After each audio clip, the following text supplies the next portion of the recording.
Hi, welcome to Kalappura kitchen. നമ്മളിന്ന് ചെയ്യാൻ പോകുന്നത് ഞണ്ട് മസാല റോസ്റ്റാണ്. ഞണ്ട് കറി ഉണ്ടെങ്കിൽ രണ്ട് കറി വേണ്ട എന്നാണ് പഴഞ്ചൊല്ല്. അതുപോലെ അത്രയ്ക്കും വളരെ ടേസ്റ്റി ആയിട്ടുള്ള ഒരു ഞണ്ട് മസാല റോസ്റ്റാണ് നമ്മളിന്ന് ഉണ്ടാക്കാൻ പോകുന്നത്. റെസിപ്പിയിലോട്ട് നോക്കാം. ലൈവായിട്ടുള്ള 2 ഞണ്ടാണ് നമ്മൾക്കിന്ന് കിട്ടിയിരിക്കുന്നത്. അപ്പോൾ നമ്മളതൊന്ന് റെഡിയാക്കി എടുക്കാൻ പോവുകയാണ്. നമുക്ക് വീഡിയോയിലോട്ട് നോക്കാം.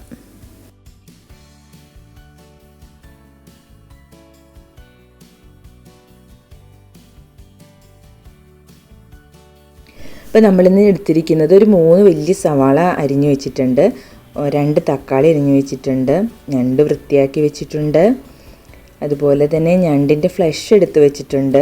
പിന്നെ ഇഞ്ചി കൊത്തി അരിഞ്ഞിട്ടുണ്ട്, വെളുത്തുള്ളി കൊത്തി അരിഞ്ഞിട്ടുണ്ട്, തേങ്ങ കൊത്ത് എടുത്തിട്ടുണ്ട്, പിന്നെ കറിവേപ്പില, പച്ചമുളക്.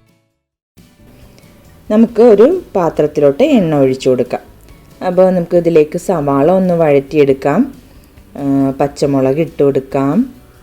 അതുപോലെ തന്നെ വെളുത്തുള്ളി, ഇഞ്ചി, തേങ്ങ കൊത്തിയത്, നമ്മൾ ടൊമാറ്റോ പീസാക്കി വെച്ചിരിക്കുന്നത്, ഇതെല്ലാം ചേർത്ത് നമുക്ക് നല്ലതുപോലെ ഒന്ന് വഴറ്റിയെടുക്കാം.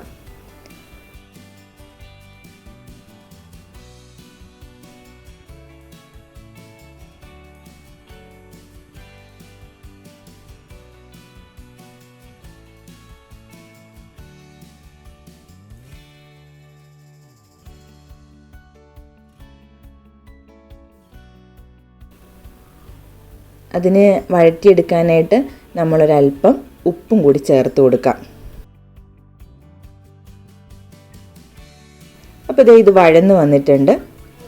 ഇതിലേക്ക് നമ്മൾ എടുത്തു വച്ചിരിക്കുന്ന പൊടികൾ ചേർത്ത് കൊടുക്കാം. 1.5 ടേബിൾ സ്പൂൺ മുളക് പൊടി, അതുപോലെ തന്നെ 1.5 ടേബിൾ സ്പൂൺ മഞ്ഞൾപ്പൊടി, 1 ടേബിൾ സ്പൂൺ കുരുമുളക് പൊടി, 1/2 ടേബിൾ സ്പൂൺ മഞ്ഞൾപ്പൊടി, മസാലപ്പൊടി 1 ടേബിൾ സ്പൂൺ.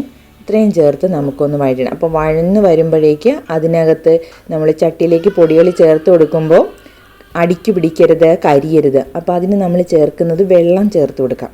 അല്പമായിട്ട് വെള്ളം ഒഴിച്ച് അതൊന്ന് പച്ചപ്പ് മാറുന്നത് വരെ നന്നായിട്ടൊന്ന് വഴറ്റിയെടുക്കണം.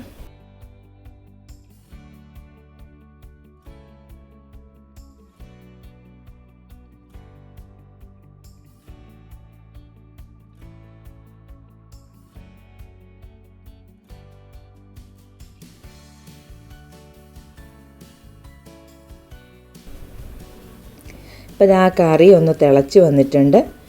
ഇതിലേക്ക് നമ്മൾ എടുത്തു വച്ചിരിക്കുന്ന ഞണ്ടൊന്ന് ആഡ് ചെയ്യാം.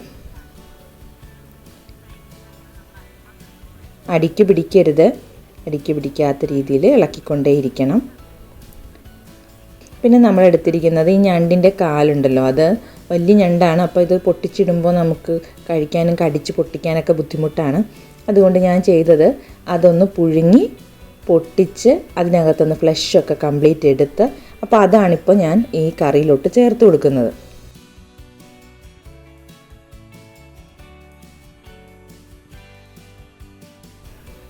ഇങ്ങനെ കറിയിലോട്ട് ചേർത്ത് കൊടുക്കുമ്പോൾ ഈ വെന്ത് വന്നിരിക്കുന്ന ഫ്ലഷാണല്ലോ, അപ്പം ഈ കറിയിലേക്ക് അങ്ങ് പെട്ടെന്ന് അങ്ങ് ചേർന്ന് കിട്ടും. അപ്പോൾ ഈ മസാല കൂട്ടിന് ഈ സംഭവം കൂടി ചേരുമ്പോൾ വളരെ ടേസ്റ്റിയാണ്.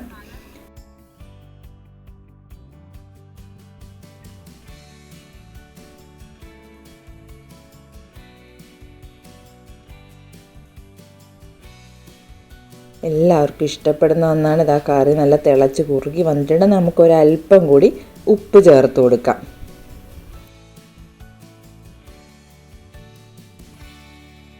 ഇതാ കറി റെഡിയാണ്. അപ്പം നമ്മുടെ ഞണ്ട് മസാല റോസ്റ്റ് അടിപൊളി ടേസ്റ്റിൽ റെഡി ആയിട്ടുണ്ട്. നമുക്കിത് സെർവിങ് പ്ലേറ്റിലോട്ടൊന്ന് മാറ്റാം. അപ്പോൾ ഇതാ നമ്മളിന്ന് ഉണ്ടാക്കിയിരിക്കുന്ന ഞണ്ട് മസാല റോസ്റ്റ് എല്ലാവർക്കും എൻ്റെ റെസിപ്പി ഇഷ്ടപ്പെട്ടു എന്ന് വിചാരിക്കുന്നു. നിങ്ങൾ തീർച്ചയായിട്ടും ഇതുപോലെ ഒന്ന് വീട്ടിൽ ട്രൈ ചെയ്ത് നോക്കണം. നമ്മുടെ വീഡിയോ ഇഷ്ടപ്പെടുന്നതിന് തീർച്ചയായിട്ടും ലൈക്ക് ചെയ്യണം, ഷെയർ ചെയ്യണം, കമൻറ്റ് ചെയ്യണം. സബ്സ്ക്രൈബ് ചെയ്യാൻ മറക്കരുത് കേട്ടോ. ആ ബെല്ലൈക്കൺ കൂടി ക്ലിക്ക് ചെയ്ത് കഴിഞ്ഞാൽ ഞങ്ങളുടെ അയക്കുന്ന വീഡിയോസ് നിങ്ങൾക്ക് നോട്ടിഫിക്കേഷനായിട്ട് വരുന്നതായിരിക്കും. അപ്പോൾ നമുക്ക് പുതിയൊരു വീഡിയോയുമായി വീണ്ടും കാണാം.